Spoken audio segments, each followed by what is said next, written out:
Bonjour, bonsoir, chers internautes. Ça dépend de l'heure à laquelle vous nous suivez en ces moments. C'est votre maman Mireille qui vous revient encore avec de Big Thinking. Big Thinking, ce n'est que la grandeur de pensée. La grandeur de pensée pour vous éveiller, vous égayer. C'est ça notre émission. Notre émission d'aujourd'hui, nous allons vous égayer sur la politique. Et merci beaucoup, je dirais merci à tous nos abonnés qui sont vraiment abonnés sur notre chaîne Salah Event. Et merci à vous qui n'êtes pas encore abonnés. Vraiment, essayez de vous abonner sur Salah Event. Ça vous fera du bien. Tout Buffalo, tout Kinshasa. Vraiment, tous ceux qui sont nos abonnés et tous ceux qui ne sont pas nos abonnés, vraiment abonnez-vous sur Salah Event. Vous aurez du wow. Vraiment, aujourd'hui, nous sommes allés plus loin.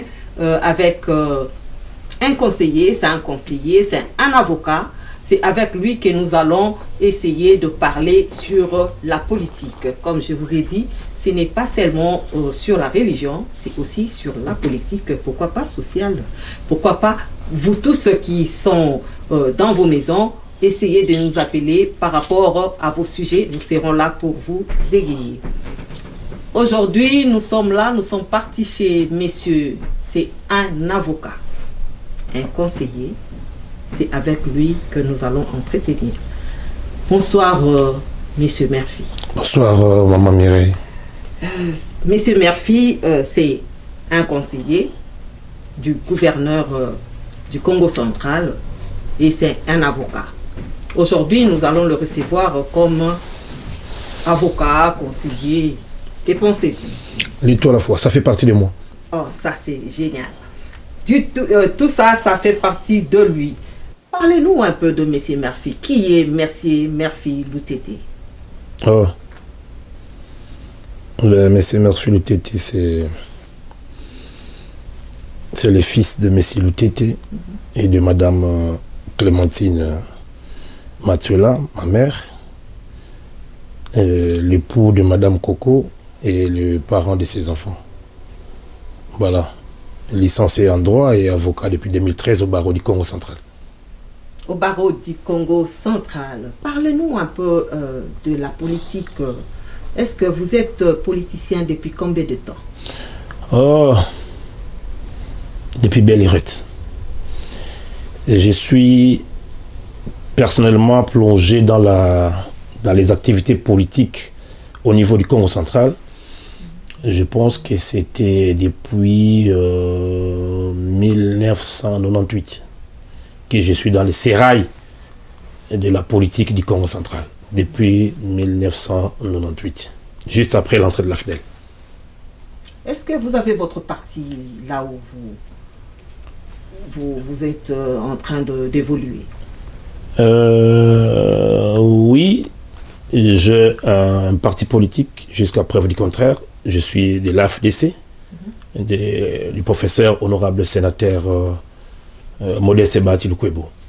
Je suis de l'AFDC jusqu'à preuve du contraire.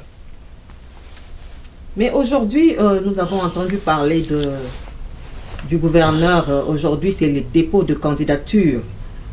Pourquoi pas vous faites partie de dépôt de ces candidatures?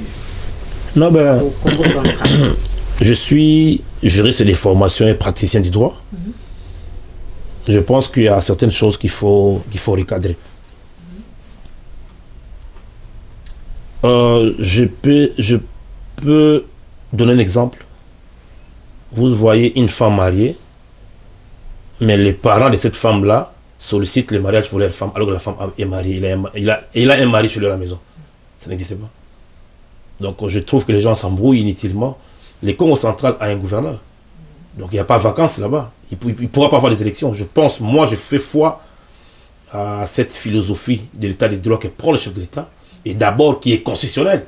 Donc je pense qu'au moment opportun, les droits vont se dire clairement. Et qu'on va arrêter ces aventures. Donc je ne peux pas, moi, m'hasarder à débloquer 10 000 $ pour une aventure sans issue. L'état des droits, c'est la respecter. Je crois au chef de l'État.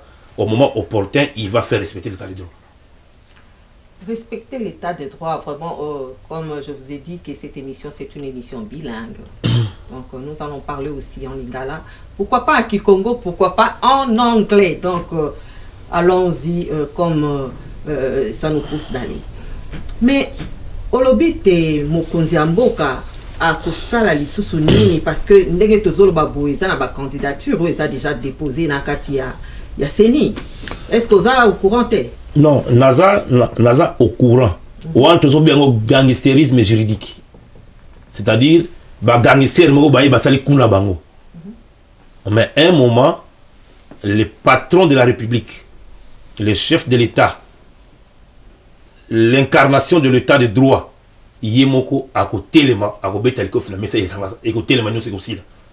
Parce que ce qui a solo to lini état de droit na mboka o biso Congo Kinshasa ndenge mokonza mboka azoko bunda tongo midi poko pour l'état de droit to ko linga te ke buku amibeko buku oyo arrêt oyo ya conseil d'état oyo et lobby te gouverneur à tout matubwana e Congo central azongi la musana ye ya lobi boye et puis ba politique ba ya ko s'imposer pour ba te bongo te biso faut ça la élection on est comme gangsterisme politique dans un état de droit ezalakati et toujours comprendre que tout ça jeune état démocratique ba casse et raté ba raté mais le coup là tu que ça va rater il est temps que tout bongisa tout corriger même pour la crédibilité à l'institution de biso à Congo dans niveau de bande place aux ah biso aux États-Unis est-ce que makaba bon États-Unis ko salem est-ce que ba soki mama bon ça mais pas la biso ba partenaire la biso à bande internationaux est-ce que ba bon la biso crédible ba ko accompagner biso na ba projet tout ça dans le développement na la démocratie je ne pense pas.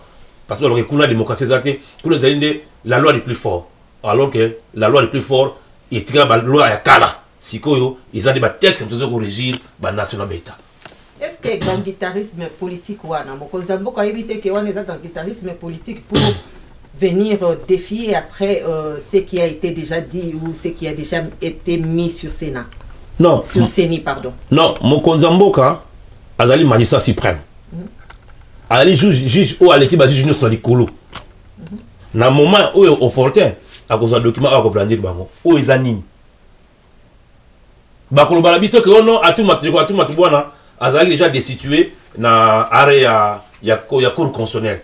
Bako tout na bango arrêt wana za nini. Parce que ba arrêt eza ebelé. Na cour constitutionnelle kuna tozali na ba arrêt ya contentieux. Kuna cour constitutionnelle tozali na ba arrêt ya interprétation.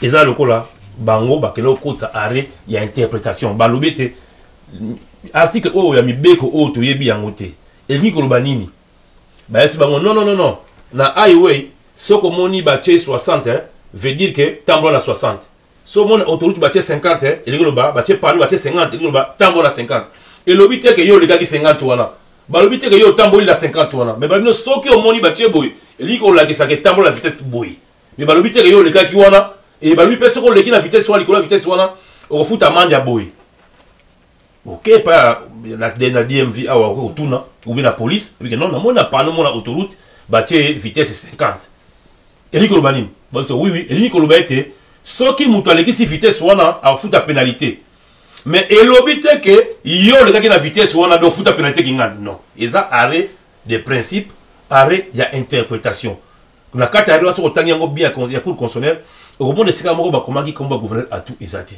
ba lobby soki mutu ba déchoirier na motion dans les 72 heures il faut à déposer démission naïe et pas chef de l'état ce qui est à régulier alors que bango na ba PV oyo bango ba que le gouverneur à tout tribunal de paix à Matadi ici pas cela yango parce que ezaki anticonstitutionnel ba ke nango na cour d'appel ba confirmer le premier jugement Baké nango na cassation paix et confirmer premier jugement de ba PVE le gouvernement à tous les hommes tout le monde capable ya ko blander nango boye ezati pour soko meki ba ko kwena pour faux usage de faux baké nango wana ba wana bazokende nango nde ba gangster politique o ba moni ke bango baza ba gangi o ba tambala na faux document bango ande baza na risque mais na kanti mikolo ya mokonda mbo ko tia ordre na domaine e boyo kasa to ko ka sango ndenge nini parce que makambo se ko ba Seni oui tout le monde qui va déposer oui na lundi qui va y ko banda ko déposer ma candidature o ezali moko ya Monasemi a déposé candidature na ele. Bongo nde tango bazo déposer nde mokonzi akoyeba. Est-ce que mokonzi ayeba kite ke ezana ba dépôt ya ba candidature na kati ya seni? Omoni o tozo lobalelo état de droit. Tango seni a fongoli calendrier pour la élection na ye. Mutu o amoni ke aza lésé, agosani, ago saisir justice. Ngai lelo nazui livre na sombil bana na tala bana mibale. Nazui livre o la pesi mwana moko livre ozayo. Papa buda pesinga. Ake na ngo kuna na école baswa na muninga na ye, bazongi ndaku. Babi ke papa mwana o ayibaki livre oyo. Papa soki papa lobi ke mwana ayibaki livre oyo. Dossier papa ayibaki a pesi moi, à se contredire. Papa non non ayibité ngam na pesa ki ye. C'est ça le dossier concentral. D'autant où batu baki na seni. Ba avocat gouverneur à tout. Ba kobeli conseil d'état. Que non, ndenge ni yo réalité biso, tozongi gouverneur, mais seni ake ko sala sous l'élection. Siko to c'est la conseil d'état azo attitude. Parce que conseil d'état tozongi saki. Ba ko zonga avec pas conseil d'état. Non non, je ne crois pas que conseil d'état a conseil de dire parce que je connais les séries à procès Vundoa. Les procès Vundoa ce n'est pas n'importe qui. Akroba non non non non non, élection ça m'a dépasse muto tozongi saki. Tu confirmer des biso. À ces zongi musala, bon retirer comment central la liste de l'élection. Ne pas se retirer. Merci beaucoup Tolandi Penza na bokebi ndenge ni masolo ezali. Mais to mona kibino awa Penza na tourner moko boyaki awa yo na gouverneur Atuma Tubana ezaki Penza nini présence na bino awa na kati ya États-Unis. Ouais, merci pour la mutuna na yo. Voyage to yaka na mois de juin, je crois que comment le 2 ou le 3 juin 2021. Tu vois qu'il y a une forte délégation conduit par son excellence, monsieur le gouverneur de province Atuma Tubana Nkuluki. Tu vois que c'est l'invitation de partenaires américains. Tout ça qui 3 contrats au niveau de Caroline, au niveau de Charlotte. Pour que les fonds ils allaient envoyer dans le Congo central pour 3 grands projets. Notamment le projet à port international, il y a Mwanda, ici une extraction de minerais, na projet Moussou Zalakiwana. Alors, tant aussi, si on a Tokei sous Arizona. Na Arizona, place Tokendeki kuna ko signé ba corps mususu na ba centre oyo bazalaki destiné ya ko équiper biso na ba équipement médicaux. Ba matelas, ba appareil radio, ba échographie, tout ça préparé. Tout faut taper mbongo ba benga radio diligence. Tout faut taper mbongo wana pour que ba koma kotina ba bloquer koma koya. Mais tant to zongi succès autozwaki na média balobeli yango même les États-Unis balobeli ki ba rapport que na ambassade par-ci par là que le gouvernement a signé ba corps bou a signé ba c'est une grande tournée et boti sous keto na ba gangster politique et boti si likundu motema mabe babani ko tumba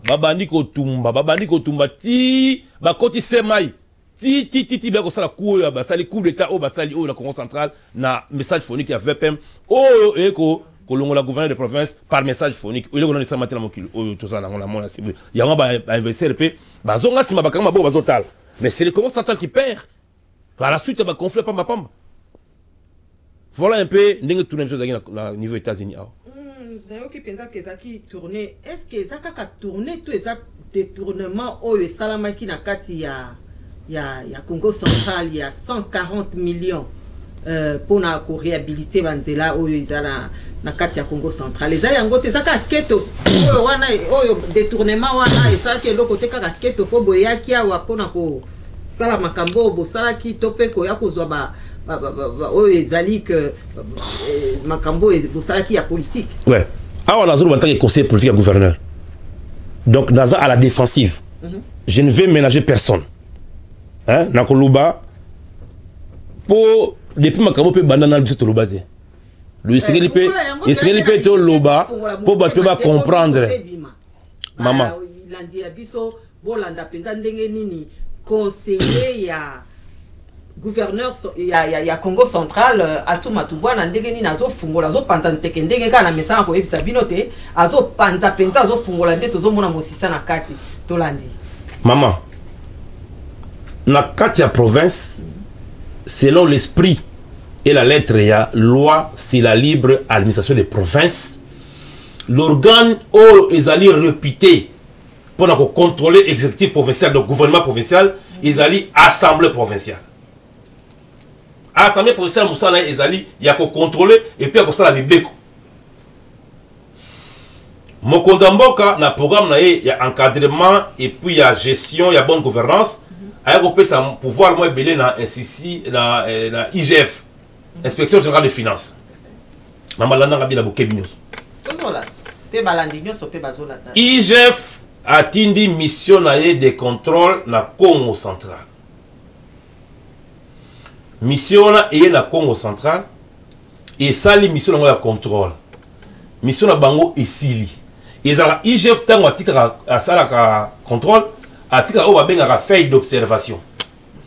Feuille d'observation na ezali document mo ba sala observation par rapport à basali contrôle na bango et que na 5 jours lundi bozong sa ba réponse na Kisasa na IGF. Tant réponse est comme la Kisasa, IGF a bien sabi na bango bozala na débat contradictoire par rapport à faire d'observation.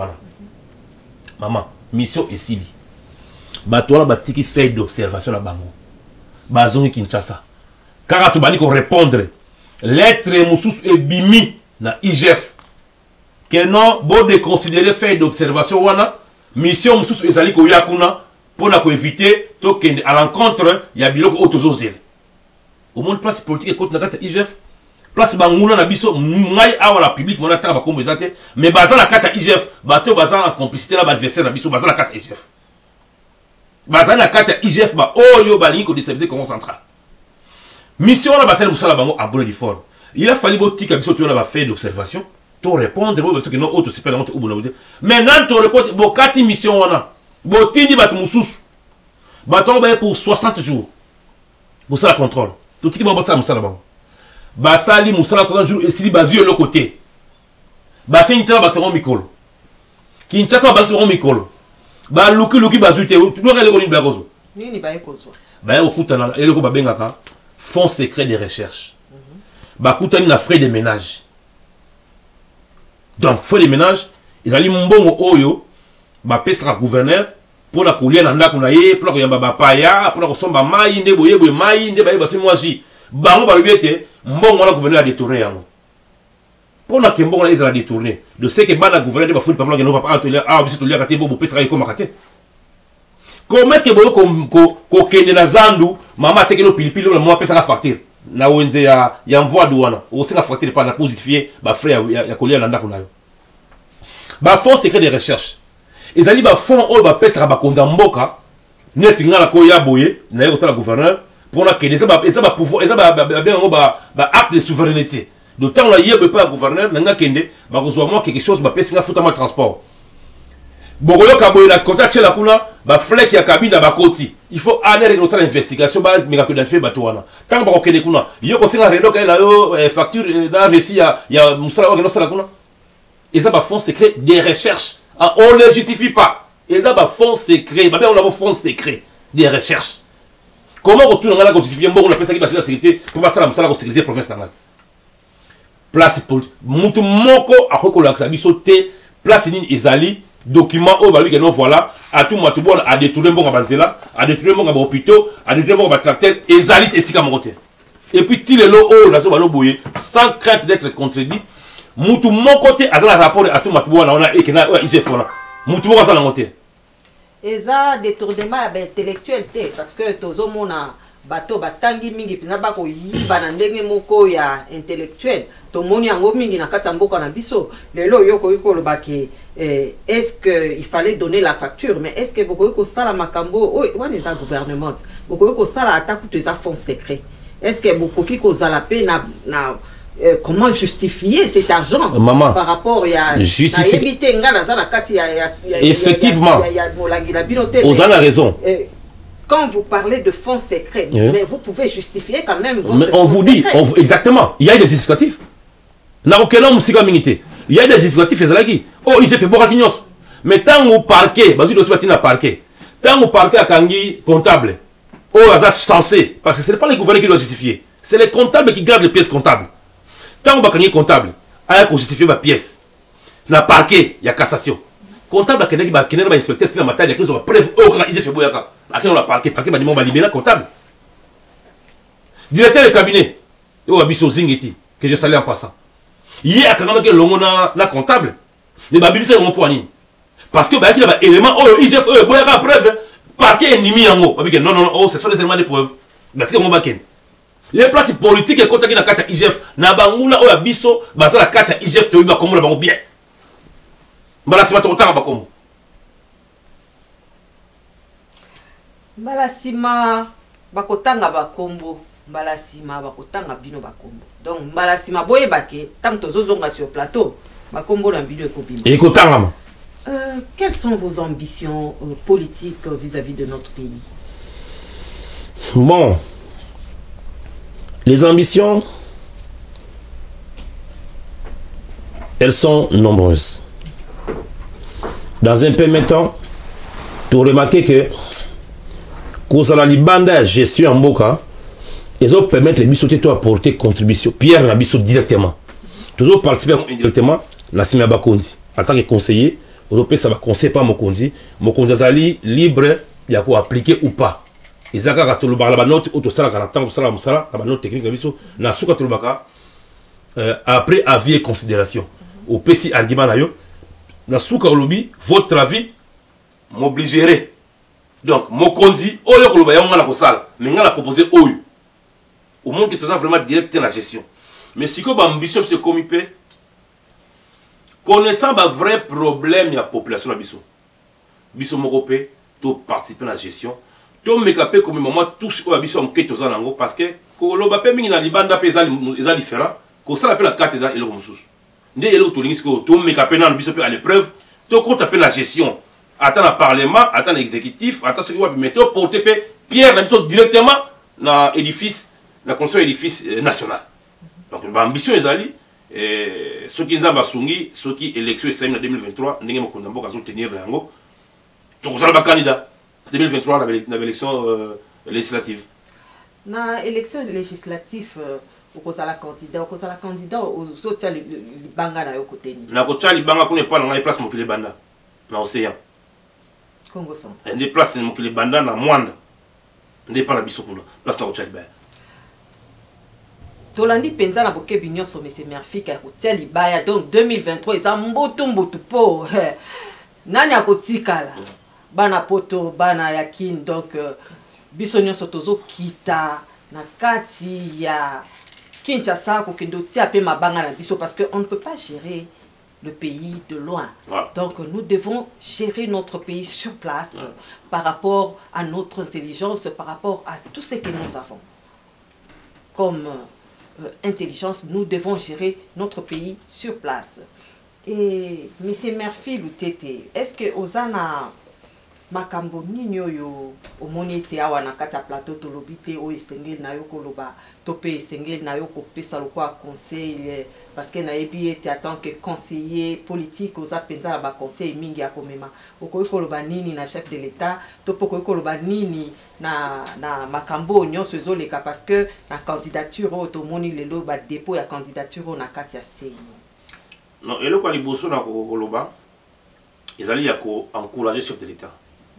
La vision où il y a bonne gouvernance, il y a institution et na la kosenga la bateau bazali nzinga mokonda mboka ba o bazali censé ko aider ba sungaye parce que musapi moko esiko la kelongité asa président mais asa besoin il y a ba collaborateur oyo bako aider na ko réussir le premier deuxième mandat parce que deuxième mandat ils ont presque acquis mais il faut te booster par des réalisations concrètes na ba erreur au balo ngaba sala sabi sauter il y a ko bafouer balo ya mboka parce que la troisième consomme mutuna entre moto a violé moisi na moto a violé loi qui est le plus dangereux à mon avis celui qui viole la loi c'est-à-dire qu'il se manque de toute la population.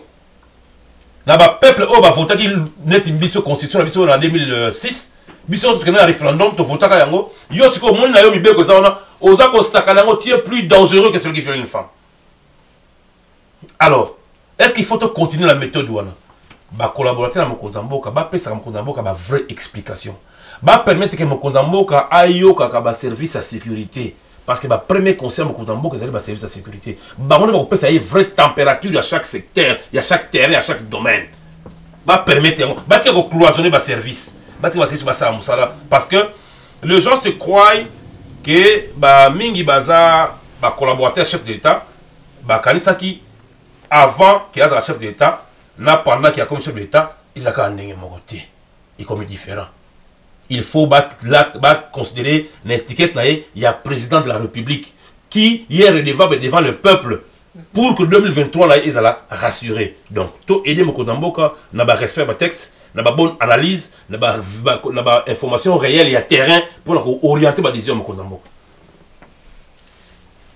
On a orienté au nyonso mokonzi ya mboka zoloba esengeli kaka litoi eyo kaka mingi nini obana mboka balingi kasi kokomela mokonzi ya mboka ndenge nini tant que ba barrière eza mwa mingi ndenge tozo yoka ba barrière eza mwa mingi nini oyo kokomela mokonzi ya mboka na mato eta mosusu pezo komate yango wana vraiment na nzela ya big thinking na nzela ya maloba oyo conseil oyo conseiller ya mokonzi Atumatubwana tope gouverneur Matumatubwana a lobby na biso penza beti mbela tope atalisi penza na kofungola manyoso ete mokonzi mboka azwa kape temps ya koyoka o ezali cercle sécuritaire na ye et kozala penza malamu pona ye po ete mboka eza penza na posa etombama kasi tomoni kala mingi te awa bato bakufi penza na matadi kibala est-ce que oyebi yango vraiment tokoki kozanga te kotia mwa briefing na likambo yango ya bato bakufi balamuki na tongo baye koteka ba mama wana penza baye koteka baye po baluka mwa lipa ya komemela bana kasi ba parents wana bakufi tokoloba nini penza na likambo yango parce que toyebi ete le gouverneur Gentini Ngobila 2 ans passés si je m'abuse à l'obaki ango alobi était place wana na matadi kibala bato balongwa batiaki wenze na kati kasi ba mama to pe bandeko bazaka na kati na libanda nzinga na libanda ya route principale de Matadi vraiment ko koloba nini conseiller na ndenge oyo bato bakufi conseil nini ko pesa na bandeko na biso oyo ya Kishasa précisément na Matadi kibala. Non maman eza likambo yako négligé. Eza likambo ça qui passe aussitôt incident salamaki ngala ça qui tweet moko na lobby cette négligence là ne méritera pas notre pardon, c'est-à-dire Mokonzambo kana mois de janvier en plein conseil des ministres a payé d'instructions précises bolongo na ngai wenza matariki bala wana parce que c'était dangereux pour la population place ezali wana na mois de janvier jusqu'à ce que batba ko kufa bazu disposition à mon côté. Ça c'est non seulement narguer le peuple mais c'est narguer le chef de l'État. En principe, les gens qui doivent exécuter cette mesure-là, ils doivent être inquiétés. Parce que les gens sont partis, les vies humaines sont partis. Normalement, il y a ceux qui ont 6 ans, ceux qui ont 8 ans. Maman, elle a lancé à 4 h du matin. Elle a 800 francs. Ça l'a déjà bandé. Maman, bon, tu as dit, bon, il y a 13 ans, il y a 12 ans. Il y a 6 h du matin, il y a un traumatisme au banal.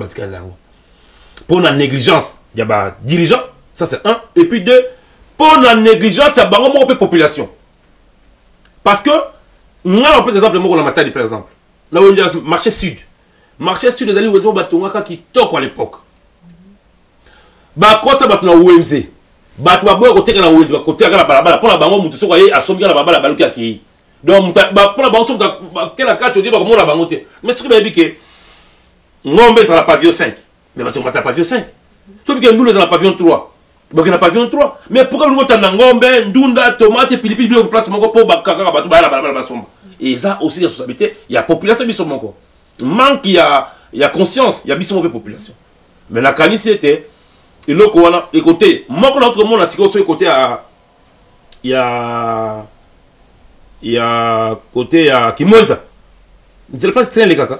Bâtir ma terrasse, côté Bakiti, Babal, côté rail, très sur les gars, ouah, bah, le temps où tu es déraillé, papa président au Tasso Makambo. Mais gouverner c'est prévoir. Bah bourgmestre on a un espace Mamadou Salam. Bah on a monté. Bah on a pas monté ba taxe. Il y a ba vie à bateau protéger à monter. Donc il y a des responsabilités partagées. D'un côté, il y a responsable, il y a gestion, il y a république. D'un côté, il y a population. Au total, au moins, il y a côté, attends, tu ne lis pas, mon combien par jour. Et ok. On voit la balabala, tout ça qui fait pour moi, il passe, il faut tirer la balabala. Tu as là, tu vas te la miquer, la situation est en ils n'allaient pas si ming. Ils n'allaient pas si ming, vraiment, ce n'est pas encouragé. Tu es vraiment dans des nini matadi qui bala.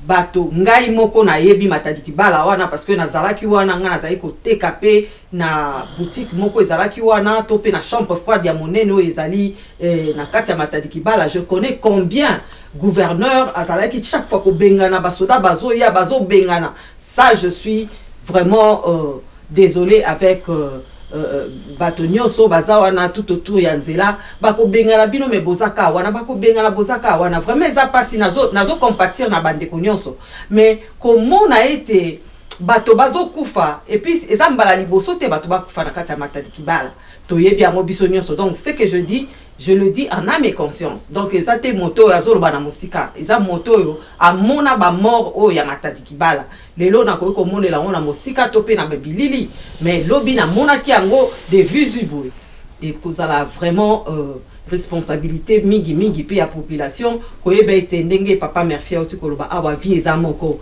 tango zana na vie na yo yeba vraiment ko garder vie na yo yeba esika nino kotia lo colonie esika kotia lo colonie soki bokoti na kati ya campem na kati ya campem kuna kutu ngai moko nde na zabwe na somba ba table na ngai ya ba wenze kuna mais bato bazali kokota te boye na ba table wana ezakaka vide soko kena ba table wana ezaka vide mais to somba ba table bato balingi kokota na kati te balingi ka libanda moto nyonso oyo akoyoka to akolanda émission o ayebete soki moto akuti pilipili libanda te to pe tomate libanda te lokola akolambela tomate akokota na kati ya wenze pona koluka tomate moto aye koluka Thomson soka moni yango libanda te lokola za na kosa Thomson akokota na kati ya camp pona koluka eloko nyonso oyo yi azala ngo posa. C'est vraiment avec un cœur brisé que tozolo ba makambo oyo eza penza na esengote. C'était presque, nous sommes arrivés presque à la fin de notre émission. Papa Murphy, si vous avez un mot de la fin pour aujourd'hui. Ouais, le mot de la fin pour aujourd'hui, c'est le mot de rappel. C'est-à-dire, nous rappelons aux responsables du pays, à tous les niveaux, que nous devons respecter les décisions judiciaires. Et ça va de la crédibilité. Même notre CENI, la CENI qui est la Commission électorale nationale indépendante, elle est indépendante. Donc, elle ne peut pas subir de pressions extérieures et politiques. Tout à fait. Elle doit se référer au texte. Oui, je suis indépendante, mais on m'a mis la liste ici, dans la liste électorale, je vois les comptes centrales. Mais non, nous, on a été notifiés par une décision de la justice qui a réhabilité les gouverneurs. Donc, à notre avis, on va enlever les comptes centrales sur cette liste électorale.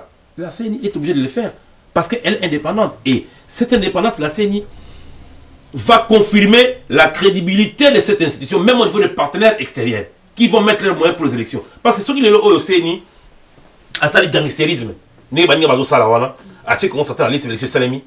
Donc, qu'est-ce que la conclusion des autres, de nos opposants? Donc, même en 2023, la CENI va s'imposer pour nommer les gens qui seront députés ou professeurs ou nationaux.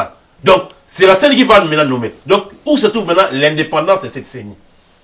Ça va être un problème. Or, le chef de l'État est en train de travailler durement pour que cette CENI soit complètement indépendante. Et maintenant, il ne faudra pas que les politiques qui rayonnent autour du chef puissent gâter cette réputation de la CENI pour les intérêts mesquins. Voilà. Vous avez donné votre mot de la fin. Est-ce que vous avez à qui souhaiter bon, bonjour à tous mes respects au chef de l'État, au président de la République, aux membres du gouvernement, aux ministres Congo qui sont dans ces gouvernements-là. Je salue le ministre Modiron Simba qui est en train de réinventer le tourisme au Congolais. Je salue le ministre des hydrocarbures, son excellence Didier Boudimbo, qui est en train, je crois qu'il doit être présentement à Mwanda chez moi pour une table ronde qui réunit les sociétés pétrolières, la population et l'État. J'ai sali les ministres de la Jeunesse et de la Citoyenneté, Yves Bonkoulou, un jeune très dynamique. Et voilà, je sali également le président du Sénat, l'honorable Modeste Bahati. J'ai sali le gouverneur résistant du Congo central, Atou Nkoulouki, et toute son équipe. Et je ne pouvais pas continuer à saluer ceux qui sont au Congo sans pourtant penser à ceux qui sont aux États-Unis avec moi ici. J'ai sali... si je ne salue pas ma femme, ça serait pour simple formalité. J'ai sali mon épouse, j'ai sali mes enfants, j'ai sali mon grand frère le pasteur David, et avec toute son église. J'ai sali Maître Fidèle, Menavanza, et sa famille. J'ai sali maman Mireille, papa Edo, et tous ses enfants, notamment, spécialement Trésor. J'ai sali les couples Bodo, Pichou, Vieille Emma, et à Joe, président Modeste, à qui je souhaite bon rétablissement, et à Dieudonné qui est avec nous. Dadi va faire la jalousie, hein. Mon frère cadet Dadi, je le salue aussi. Vraiment, nous sommes arrivés presque à la fin de notre émission. Je salue mon mari qui est avec moi sur ces plateaux. Je salue Maman Coco. Je salue mon invité, Murphy Loutété. Sans oublier mon réalisateur, mon ami de tout le jour, de tout le temps, Dieudonné Sala. Sans oublier mon ami Tchekevala, Tcheke Dinganga. Je te salue depuis Paris. Je salue tous mes enfants. Je salue mes enfants. Je salue tout le pasteur de Buffalo. Je salue tous mes frères et sœurs, sans oublier ma maman Rose, Massi Sampungi Rose, je te salue. Je salue mes frères et sœurs partout. Et sans oublier vraiment, si vous avez vos habits, vous voulez coudre, n'hésitez pas d'appeler Trénadi Mode. Trénadi Mode, je suis habillée par Trénadi Mode. Et vraiment, n'oubliez pas, si vous avez vos fêtes, vous voulez agrémenter vos fêtes, n'oubliez pas d'appeler Dieudonné Sala. Dieudonné Sala est là pour vous donner des images impeccables. Et pour vos fêtes, n'oubliez pas d'appeler Maman Tété, Maman Mondele, Yede Masolo, pour yé na ba fête mikolo azo sakanate, akolambe la yo service traiteur, kitoko. Maman Tété, Yende Azali, Kuna Simi Masolo, Nakati, ya service traiteur. Merci beaucoup à tous les abonnés et à tous. À nous revoir à la prochaine. Tout est mon histoire. Bon, okay. Thank you. It was better. Thank you. You're welcome.